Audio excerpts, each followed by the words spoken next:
สวัสดีท่านผู้ชมตาไทยก็บอกว่ามายิงแล้วไหมว่าท่านพาขึ้นไปยิงไม้ฟ้าเชิงชายนะท่านโอ้โครงสร้างเรานี่โอเคแล้วน้องท่านเลยเนาะคักแล้วปะนี้กันในมุงหลังคานี่คือสีดีเนาะมุงนี้เนาะวางแคร่วางอย่างนั่งสบายปะนี้นี่ท่านโครงสร้างได้การขนาดเลยเตียงไงอยู่นี่เตียงนึงเตียงไงเตียงหนึ่งเนาะเสียดายหลังคาเฮาคอนออกมาหลายบ่ได้เนาะมันติดเงินก่อนบ่ได้อันแน่นะมันประตูอยู่ตามที่นี่นี่เฮาก็เฮ็ดสุดซ้ำนี่แล้วพี่น้องเอ้ยคือมันเอาไปเอามาหลายกว่านี้บ่ได้แล้วถ้าเฮาแยบมาจนจุเลยนะเฮาสิยิงอันนั้นบ่ได้นะยิงแม่งล้างน้ำบ่ได้อันนี้เวลาเฮายิงล้างน้ำเฮาต้องขึ้นเทิงๆเด้เหยียบหลังคาได้บัดนี้เด้เหยียบหลังคาเมืองเยอะกูยังว่าติดก่อนไอ้ยิงพร้อมกันเลยเนาะไปน้ำกันเลยปึ๊บทีเดียวเลยซั่นนะบ่ไอ้ยิงก่อนเอาหลังคาลงยิงกันแต่นี่เลยเนาะยิงใส่หลังคาตั้งแต่ตอนนี้เลยบ่เฮาว่าเอาไม้แท่งเบิ่งซ้ำบ่จังไอ้นี่หลังคานี่แหละคือตอนนี้เนี่ยกำลังคิดอยู่ว่ารางน้ำนี่เฮาสิเฮ็ดจังไดเฮาสิยิงจังไดว่าซั่นยิงได้อยู่ดอกสิบ่มีปัญหาดอกยิงได้อยู่ดอกหรือว่าเฮาสิเชื่อมเหล็กตัวนี้อีกตะไทยเพื่อเฮาขึ้นไปเหยียบมันจังบ่เอ็นอันนั้นนะเชื่อมเหล็กอยู่นี่เชื่อมอยู่ตรงกลางนี่ให้มันพยุงหากันเวลาเฮาขึ้นไปเหยียบเฮาเวลาขึ้นเหยียบฮู้แล้วเฮ็ดจังไดค้ำเอาไม้ค้ำเอาหาเหล็กหยังมาค้ำเอาขึ้นเหยียบนะเหยียบใส่เวลาเฮาเหยียบขึ้นไปเหยียบอันใส่รางน้ำใส่รางน้ำมันต้องขึ้นไปเหยียบมันดิ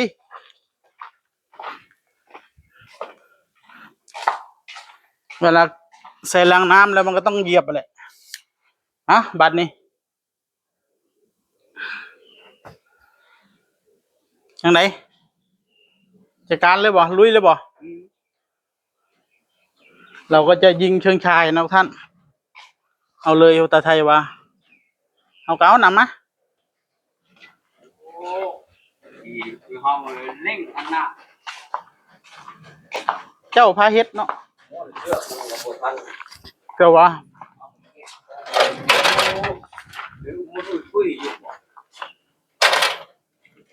เจ้าพาเฮ็ดเนาะขึ้นหาบันไดขึ้นบ่แล้วค่อยสิเหยียบบันไดเด้ไปนะไม่ต้องบอกใครหรอกบอกเจ้าน็อตสั่นแล้วบ่นี่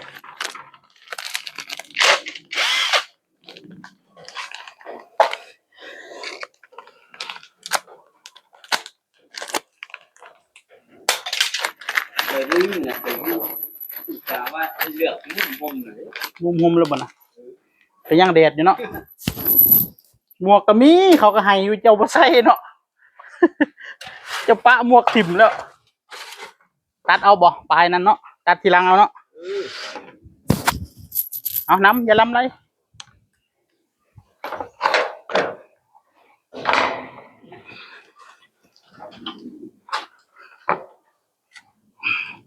ได้การแล้วบ่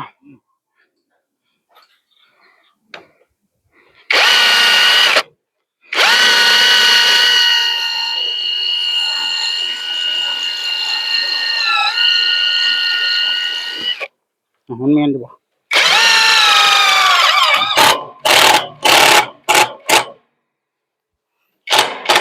โอ้มันทะลุใส่ทะลุยามันนะทะลุสมพอมันบ่ค่อยจะเข้าทะลุตัวดีโอ้มันบ่ชิดนี่เนาะนี่ว่ามันชิดแล้วเจ้าของบ่ดึงใส่เลยหักแล้วโอ้ยิงอย่างเดียวนึกว่าเก๋เบิ่งเลยตานึกว่ามันชิดแล้วเห็นมันต่ำแล้วเนาะ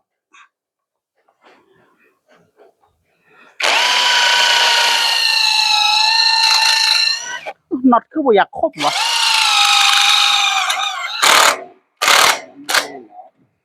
เจ้านี่กันเจ้าบ่ขึ้นไปมันบ่มีแห้งกดจะว่านะเสียขึ้นก็ขึ้นซะ เอาแล้วพวกนี้ขึ้นแล้วได้ ขึ้นเลยนี่ดีไว้ดิ เป็นหยังเดี๋ยวนี้ นี่ดิ มันฮ้อนบ่ ใส่แห้งกดได้ไหมโย นี่หยังล่ะถึกอยู่บ่นี่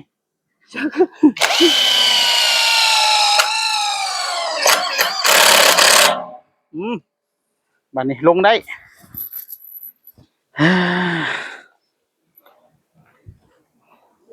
ให้ลงมานั่งอยู่ห้องเดินคน ทะลุเนาะ เห็นชื่อเขาว่านอดบกม นัดคมอยู่ซะเนาะบ่มีแห้งกดเนาะแม่นจะว่าซั่นนะ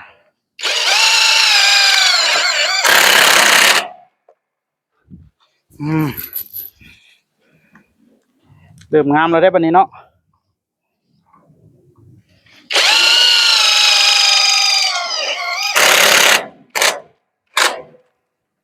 งามแล้วบ่ตะไทยโอ้เครื่องบินขนาดเนาะมื้อนี้เนาะล้นเลย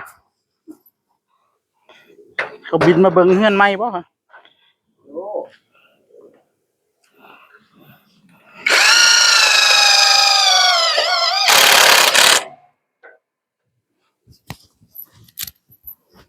คักบัดนี้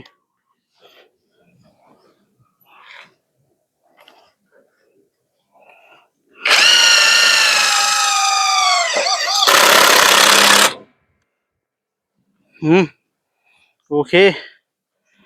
ตัดเลยบ่เดี๋ยวนี้ฉากเชิกเดี๋ยวบ่มีบ่นี่ เส้น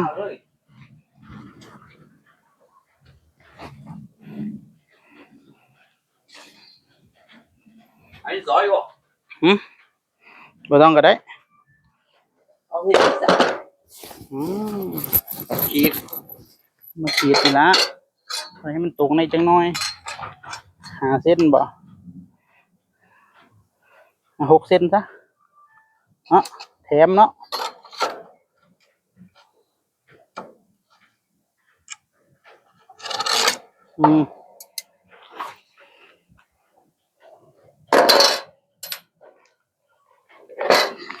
นำกันนี่บ่แบตก่อนนะ นำกันนี่ละบ่พอ10 ดอก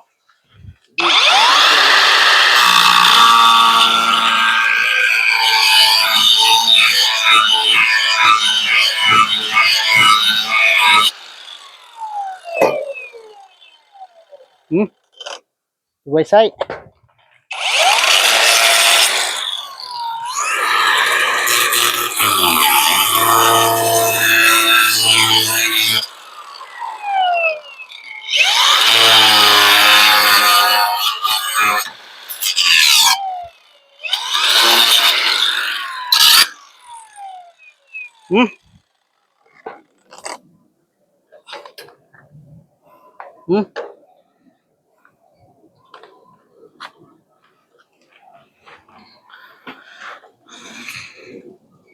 ลงมาคือบ่เห็นโตมันเนาะเครื่องบินนี่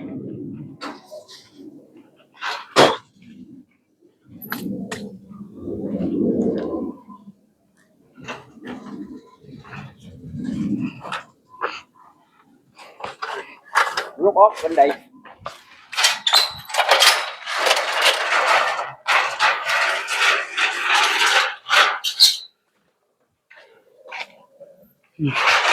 อากาศวันนี้ค่อนข้างร้อนระอุน้องเอ้ยติดตั้งเชิงชายนะโอ้งามเลยได้ในบัดนี้เนาะตัวไทยเนาะพอเฮ็ดแบบนี้แล้วทรงได้แล้วได้บัดนี้ได้ทรงมันคือแล้วนี่